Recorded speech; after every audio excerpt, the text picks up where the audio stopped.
Kirk, what's the humidity and heat doing outside right now? We're cooling down a little bit, right?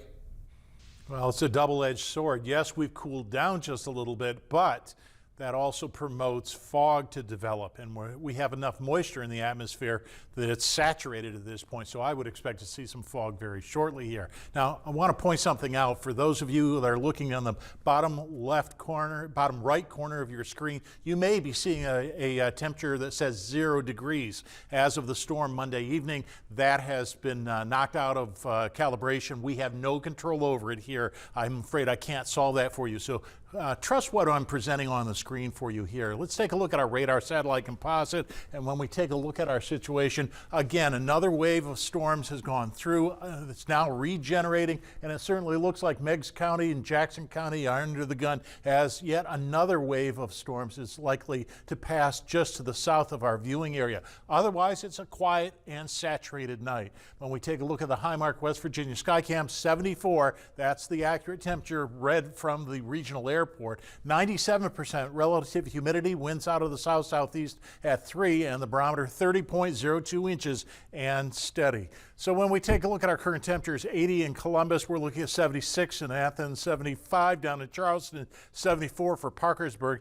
This is probably, very consistent atmosphere here, except for the one storm that is tracking down to the south. Breezes are, well, somewhat mixed here. 3 miles per hour from the southeast, in Athens from the southwest at 6.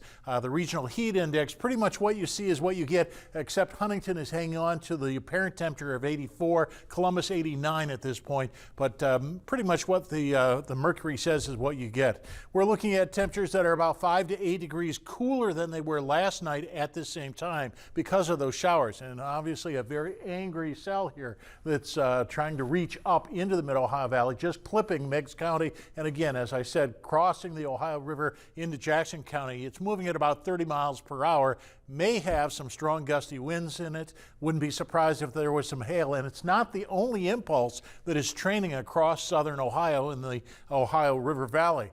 When we take a look at the big picture, we're in between systems, and Futurecast suggests that we'll have a lot of moisture and morning fog that has to burn off. As we get into tomorrow, pop-up showers very likely. As we go through the afternoon, it does look like that'll intensify into a storm between 6 and 8 tomorrow evening. It's likely to push through and again give us a saturated atmosphere, priming the pump once again for Saturday and several more impulses to come through. Well, the humidity forecast supports this, saying that we've got very humid conditions multiple times as we go through this week, and the convective outlook supports the possibility of strong storms tonight. The heat advisory returns for tomorrow until 9 p.m. for the entire region, so make your plans now how you're going to beat the heat. A few storms yet, 70 for the overnight low. Tomorrow we've got 93, very hot and humid. It'll be the worst day of the year. We're looking at the heat indices above that into the hundreds. So we've turned on the caution lights, as you